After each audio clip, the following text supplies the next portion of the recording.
Assalamu alaikum. Hope you all are doing well. Today we are going to start our lecture on the hypertension. Hypertension की अगर हम बात करते हैं तो hypertension basically आपके पास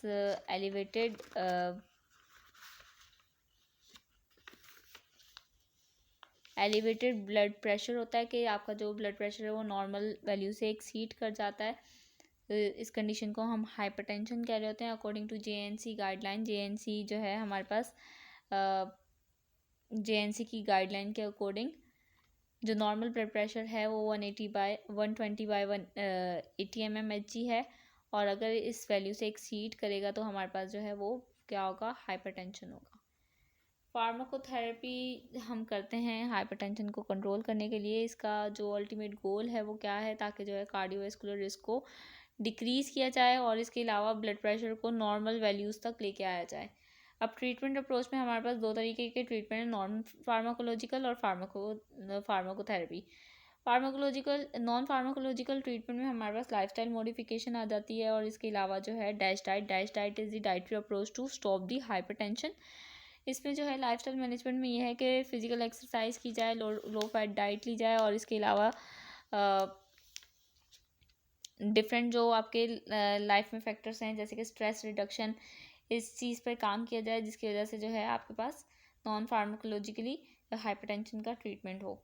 और इसके अलावा डैश डाइट में यही आ जाएगा, होल ग्रेन वगैरह ज़्यादा इनटेक किए जाएँ और फैट डाइट जो है वो डिक्रीज़ की जाए। इस तरीके से जो है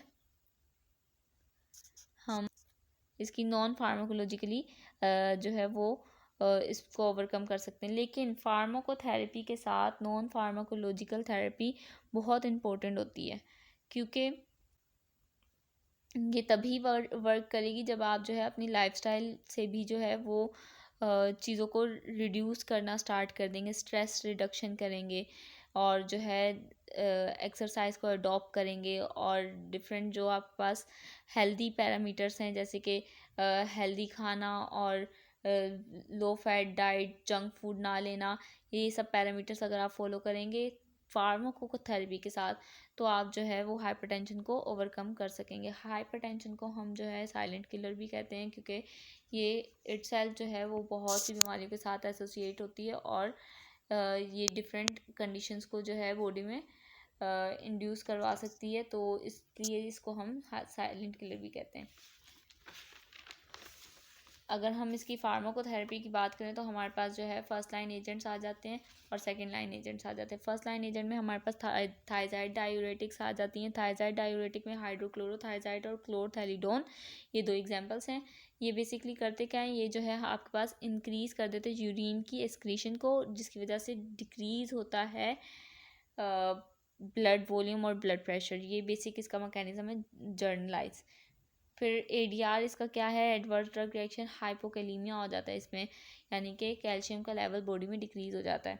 फिर हम अगर कैल्शियम चैनल ब्लॉकर्स की बात करें तो ये जो है बेसिकली हमारे पास कैल्शियम को जो है वो मसल सेल में जाने नहीं देता, ब्लॉक कर देता है, और जिसकी वजह से जो है ब्लड वेजल्स रिलैक्स हो जाती हैं और ब्लड प्रेशर रिड्यूस हो जाता है। लेकिन इसका जो मेन साइड इफ़ेक्ट है डेट इज़ दी एडीमा।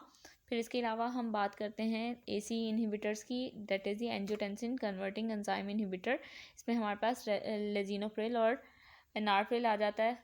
लेजिनोप्रिल और एनार्प्रिल जो है हमारे पास एसी इनहिबिटर की एग्जांपल है। एसी इनहिबिटर बेसिकली जो एसी इनहिबिटर को समझने से पहले हमें रास मैकेनिज़्म समझना होगा, उसको भी हम किसी वीडियो में कभी डिस्कस करेंगे। रास मैकेनिज़्म बेसिकली जो है आपके पास जब हाइपोटेंशन की कंडीशन हो जाती है तो उसमें जो है एक्टिवेट होता है, और उसमें ही एक स्टेप होता है जिसमें वो जो है एंजियोटेंसिन 1 को कन्वर्ट कर रहा होता है एंजियोटेंसिन 2 में with the help of angiotensin converting enzyme के थ्रू।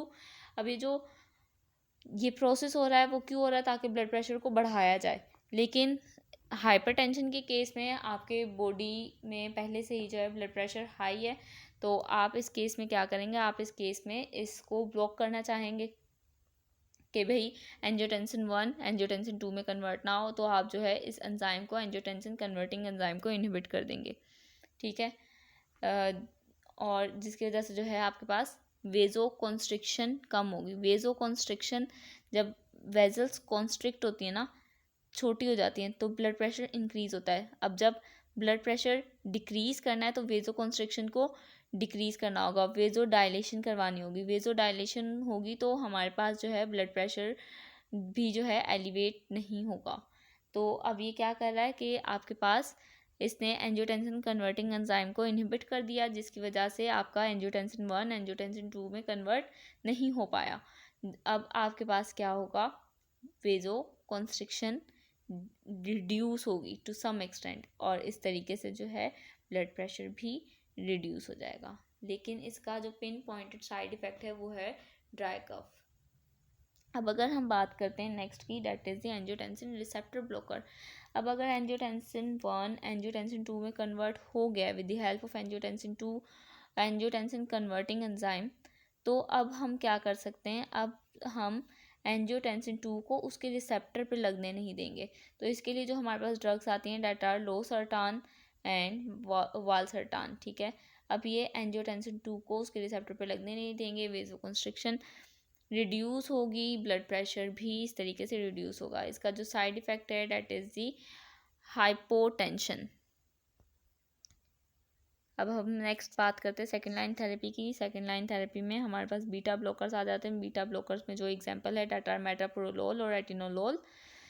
ये क्या करते हैं, इनका मैकेनिज्म ऑफ एक्शन ये है कि बीटा एडिनर्जिक रिसेप्टर जो है वो हार्ट पे, लंग्स पे और डिफरेंट बॉडी के जो है जगहों पे प्रेजेंट होता है। तो हार्ट पे जो इसका इफेक्ट क्या है कि बीटा ब्लॉकर्स आके लगेंगे, रिसेप्टर्स को ब्लॉक कर देंगे, ठीक है, बीटा एडिनर्जिक के इफेक्ट को ब्लॉक कर देंगे। और बीटा एडिनर्जिक नॉर्मली करता क्या है कि हार्ट रेट को इंक्रीज़ करता है, कार्डिक कॉन्ट्रैक्टिलिटी इंक्रीज़ करता है, कार्डिक आउटपुट इंक्रीज़ करता है, ठीक है। अब होगा क्या कि जब आपके पास बीटा ब्लॉकर ही रिड्यूस हो गया, बीटा रिसेप्टर ही रिड्यूस हो गया, ठीक है, तो आपके पास क्या होगा कि हार्ट रेट भी डिक्रीज़ हो जाएगा, कॉन्ट्रैक्टिलिटी भी डिक्रीज़ हो जाएगी, कार्डिक आउटपुट भी डिक्रीज़ होगा, जिसकी वजह से अल्टीमेटली ब्लड प्रेशर भी डिक्रीज़ हो जाएगा। लेकिन इसका जो साइड इफ़ेक्ट है डेट इज़ दी ब्रेडिकार्डिया और हाइपोटेंशन। अब अगर हम अल्फ़ा ब्लॉकर्स की बात करें तो अल्फ़ा ब्लॉकर्स में हमारे पास आ जाते हैं पैराजोसिन और डॉक्साजोसिन। पैराजोसिन और डॉक्साजोसिन का काम क्या है, यानी कि अल्फ़ा ब्लॉकर्स का काम क्या है, हमारे पास ब्लड वेजल्स जो होती हैं ना, उनके ऊपर अल्फ़ा रिसेप्टर्स लगे होते हैं, अल्फ़ा 1 2 इस तरीके से करके ना। तो अब ये क्या करेंगे, ये जो है स्मूथ मसल को जाकर रिलैक्स कर देगा। स्मूथ मसल जब रिलैक्स हो जाएंगी तो आपके पास पेरिफेरल रेजिस्टेंस जो है वो रिड्यूस होगी। अब इस तरीके से ब्लड प्रेशर भी रिड्यूस होगा। अब जो तीसरी हमारे पास क्लास है that is the centrally acting agent. Centrally acting agent में हमारे पास क्लोनिडीन और मिथाइल डोपा आ जाती है। क्लोनिडीन और मिथाइल डोपा बेसिकली आपके पास करता क्या है कि ब्रेन में सिंपथेटिक आउटफ्लो, यानी कि सिंपथेटिक आउटफ्लो को, सिंपथेटिक नर्वस सिस्टम का बेसिकली काम क्या है, फाइट एंड फ्लाइट ना, हार्ट रेट इंक्रीज़ हो जाता है और ब्लड प्रेशर इंक्रीज़ हो जाता है। इस तरीके से जो है हमारे पास फेयर की कंडीशन होती है ना फाइट एंड फ्लाइट में, तो बॉडी के तमाम मैकेनिज्म ऑलमोस्ट जो है वो इंक्रीज़ हो जाते हैं एक्सेप्ट द जीआई। तो ये क्या करेगा, ये सिंपथेटिक आउटफ्लो को जाके डिक्रीज़ करेगा कि ब्रेन से सिंपथेटिक आउटफ्लो अब कम निकले, जिसकी वजह से पेरिफेरल रेजिस्टेंस कम होगी और ब्लड प्रेशर रिड्यूस होगा। लास्ट हमारे पास एक केस है रेजिस्टेंट हाइपरटेंशन का। अब रेजिस्टेंट हाइपरटेंशन बेसिकली इसमें हम दो तरीके की जो है थेरेपीज़ प्रोवाइड कर सकते हैं। इस पर स्पायरोनोलेक्टोन है। स्पायरोनोलेक्टोन पोटाशियम स्पेयरिंग डायूरेटिक है जो कि क्या करता है, एल्डोस्टेरोन रिसेप्टर जिनका नॉर्मल काम क्या होता है कि वो सोडियम की एक्सक्रीशन को डिक्रीज़ करा रहा होता है, ठीक है। अब ये क्या करेगा, एल्डोस्टेरोन रिसेप्टर को जाकर ब्लॉक करेगा, सोडियम के एक्सक्रीशन कराएगा, जिसकी वजह से आपके पास बॉडी में जो है फ्लूइड रिटेंशन रिड्यूस हो जाएगी और इस तरीके से आप जो है हाइपरटेंशन को क्योर कर सकते हैं। अदर एजेंट में हमारे पास मिनोक्सिडिल है और हाइड्रोलाजीन है जो कि यूज़ हो रहे होते हैं। So that's all for hypertension. See you in the next one. अल्लाह हाफिज़।